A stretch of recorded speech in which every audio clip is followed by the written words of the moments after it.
Bienvenidos a The Deep Dive, donde, bueno, nos sumergimos en la información y hoy nos adentramos en un caso que, digamos que no necesita presentación, ¿no? El asesino del Zodíaco. Un caso que ha dado para, bueno, para miles de teorías, libros, películas. A finales de los 60, California era, ya sabes, el epicentro de la contracultura, todo paz y amor, y de repente, ¡pum!, aparece esta figura sembrando el terror en el área de la bahía. Y no solo los asesinatos en sí, ¿verdad? Esas cartas, los criptogramas, las amenazas a la prensa, era como si quisiera, no sé, formar parte del espectáculo. Totalmente, era un juego macabro. Cada carta, cada pista mantenía a la policía y al público en vilo. Era como si quisiera demostrar que era más listo que todos. Empecemos por el principio. Diciembre del 68, Lago Herman. Una pareja de adolescentes, David Arthur Faraday y Betty Lou Jensen, son asesinados a tiros. ¿Cómo fue ese primer ataque? Brutal, sin motivo aparente.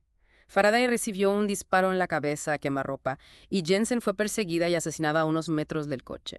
La policía no encontró nada, ni testigos ni pistas claras. 6 meses después, junio del 69, el escenario cambia al campo de golf Blue Rock Springs. Las víctimas, Mago Mago y Darlene Ferrin. Y aquí viene lo escalofriante. Minutos después del ataque, el Zodiaco llama a la policía, desde una cabina cerca de la escena del crimen, para confesar, y por supuesto para vincularlo al caso del lago Herman. O sea, no solo mataba, sino que se jactaba de ello. Increíble. Y luego, septiembre del mismo año, Lago Berryessa. Brian Hartnell y Cecilia Shepard son atacados. Este caso es particularmente perturbador. El Zodíaco, un hombre enmascarado, los ata, los apuñalas y mientras lo hace, habla con ellos. Les describe lo que va a hacer. Es que, no sé, es como una película de terror. Totalmente. Y para rematar, deja una nota en el coche, con su símbolo, el círculo y la cruz, y un mensaje. He matado a los 2 niños del lago Herman. Y aún hay más. Un mes después, octubre del 69, Paul Sinos, un taxista de San Francisco, es asesinado. Este caso es la muestra de la frialdad del Zodíaco. Dispara hasta incineramientos, le roba la camisa y desaparece. Días después, envía un trozo de esa camisa a la prensa, junto a una carta, burlándose de la policía. Y esas cartas, esas malditas cartas, son clave en este caso, ¿no? No solo por el contenido, sino por los códigos, los criptogramas. Exacto, son como un puzzle macabro. Algunas partes se han descifrado y nos dan información sobre él, sobre sus motivaciones, pero otras siguen siendo un enigma. De hecho, 2 de los 4 criptogramas principales siguen sin resolverse. Es increíble. ¿Qué pasaría si alguien los descifrara? Podríamos por fin descubrir quién era. Es posible, pero también es posible que los criptogramas no nos lleven a ninguna parte, que sean solo un juego para él, una forma de demostrar su inteligencia. Sea lo que sea, las cartas nos muestran a un individuo complejo, inteligente, metódico y con un desprecio total por la vida humana. Y obsesionado con la fama. Quería ser conocido, temido, y lo logró, de la peor manera posible. Y hablando de posibles culpables, hay un hombre que siempre surge, Arthur Leigh Allen. ¿Por qué era el principal sospechoso? Allen era un ex profesor con un comportamiento, digamos, peculiar. Tenía un reloj Zodiac igual al que usaba el asesino y su aspecto físico encajaba con algunas descripciones de los testigos. Pero nunca se encontraron pruebas definitivas para condenarlo. Ese es el gran misterio de este caso. Hay pistas, hay sospechosos, pero la verdad sigue ahí fuera. Siempre me ha intrigado la posibilidad de que, de que haya más víctimas, que el Zodíaco está detrás de otros casos sin resolver. Víctimas no confirmadas. Esa teoría siempre estaba ahí, ¿no?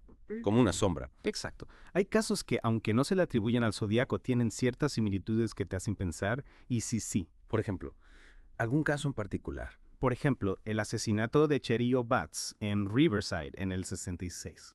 Riverside está bastante lejos del área de la bahía. ¿Qué conexión podría haber? La brutalidad del ataque, el arma blanca. Y sobre todo, las cartas. Se enviaron cartas a la policía y al periódico y el estilo, el tono, las amenazas, se parecen mucho a las del Zodíaco. Cartas que se atribuyen el crimen. Eso sería una prueba bastante sólida. Lo sería si no fuera porque la policía de Riverside siempre ha descartado la conexión con el Zodíaco. Dicen que son imitaciones. Alguien que quería aprovecharse de la fama del caso. Pero esto también es terrorífico, ¿no? Que alguien se inspire en el Zodíaco para cometer sus propios crímenes. Desde luego. Y hay otro caso que también genera dudas. La desaparición de Donna Lass en 1970. Donna Lass. No me suena de la lista de víctimas del Zodíaco. Es que nunca se encontró su cuerpo. Desapareció en South Lake Tahoe. Y lo único que se halló fue su uniforme de enfermera lleno de tierra en su trabajo. Misterioso, sí. ¿Y qué lo relaciona con el Zodíaco? Unos meses después de su desaparición, el San Francisco Chronicle recibe una postal, supuestamente del Zodíaco. Un collage de imágenes y letras que parecían referirse a Donna Lass. Sugiriendo que él la había secuestrado. ¿Qué decía exactamente? Mostraba un paisaje de pinos y un texto que decía Sierra Club, buscando víctima 12, la mirada por los pinos, pasó áreas de Lake Tahoe, alrededor en la nieve. Y en el remitente el símbolo del círculo y la cruz. Escalofriante. Parece un mensaje en clave con pistas sobre el paradero de Don Alás. Se ha podido descifrar. Algunos creen que la postal hace referencia a un anuncio de una constructora, Forest Pines, que estaba construyendo un complejo cerca de donde Don Alás fue vista por última vez.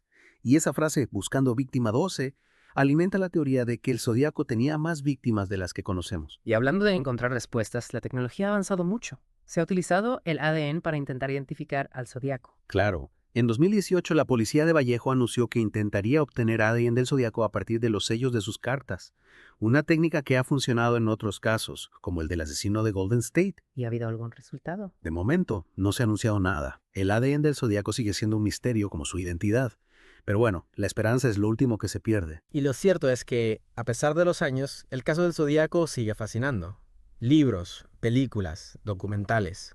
¿Por qué crees que nos atrae tanto este caso? Yo creo que por varias razones. La brutalidad de los crímenes, esa sensación de que el mal puede estar en cualquier parte. Y luego el misterio sin resolver. El reto de intentar descifrar las cartas, de conectar las pistas, como si fuéramos detectives. Un puzzle gigante que nos invita a participar. Eso es. Y cada nueva pista, cada nuevo análisis reaviva la esperanza de que algún día podamos ponerle cara al Zodíaco, de cerrar este capítulo oscuro. Que hablando de ponerle cara, ¿qué otros sospechosos hay, aparte de Arthur Leigh Allen? ¿Quiénes más han estado en el punto de mira? Bueno, hay algunos nombres que han surgido en la investigación, cada uno con sus propias conexiones, sus propios enigmas. Venga, a ver. ¿Qué otros nombres están en esa lista de sospechosos? Pues mira, uno que siempre ha generado mucho debate es Richard Gajkowski. Era periodista, editor de un periódico un poco underground, se llamaba Good Times, y tenía, bueno, cierta fascinación por la violencia, por los crímenes. ¿Y qué lo conectaba con el Zodíaco? Aparte de su interés por lo oscuro, claro. Hay algunas coincidencias, sí. Algunos testigos describían al Zodíaco con una frente prominente, gafas de pasta gruesa, y bueno, Gajkowski encajaba con esa descripción. Y luego tenía conocimientos de criptografía y algunos símbolos que usaba en sus publicaciones se parecen a los del Zodíaco. Ya, o sea, el perfil psicológico podría encajar. Y el físico, según algunos, pero hay algo más sólido. ¿Alguna prueba? Pues no, la verdad es que no hay pruebas contundentes. Gajkowski siempre negó cualquier implicación y nunca se le pudo vincular directamente con los crímenes. Y luego está Michael O'Hare. Ese nombre también ha sonado bastante. ¿Quién era? Michael O'Hare era un estudiante de Harvard que luego se convirtió en un experto en informática. Algunos investigadores creen que pudo usar sus conocimientos para crear los criptogramas del Zodíaco. ¿Y qué se basan? Bueno, sobre todo en un análisis lingüístico de las cartas. El lenguaje, la estructura, sugieren que el autor tenía un nivel de dedicación alto y conocimientos técnicos. Además, O'Hare vivía en la zona en la época de los crímenes y bueno, hay algunos detalles de su vida personal que podrían encajar con el perfil del Zodíaco. Pero de nuevo, nada definitivo. No, es un sospechoso que, bueno, que encaja en algunos aspectos, pero sin pruebas sólidas. Y hablando de sospechosos con perfiles que encajan, pero sin pruebas, está el caso de Jack Tarrance. Jack Tarrance. He leído sobre él, pero la verdad es que no sé mucho. ¿Por qué se le considera sospechoso? Jack Tarrance era un veterano de la Marina, con un historial de problemas mentales. Su hijastro, Dennis Kaufman, lo acusó públicamente de ser el Zodíaco, basándose en algunas coincidencias y en un supuesto parecido físico con los retratos robot. Y la policía investigó esas acusaciones. Sí, claro, pero la investigación no llegó a nada. El ADN de Tarrance no coincidía con el que se había obtenido de las cartas del Zodíaco y no se encontraron pruebas que lo vincularan a los crímenes. En fin. Otro sospechoso que parece encajar, pero sin pruebas. Es frustrante, ¿no? Tantos años, tantas pistas y seguimos sin saber quién es el Zodíaco. Esa es la gran pregunta, ¿verdad? El caso del Zodíaco es un rompecabezas con muchas piezas, pero que no terminan de encajar. Y a pesar de los avances en la tecnología, en el análisis de ADN, su identidad sigue siendo un misterio. Un misterio que, quién sabe, quizás algún día se resuelva. Mientras tanto, nos quedamos con la intriga, con la fascinación por este caso que, a pesar de los años, sigue despertando nuestra curiosidad.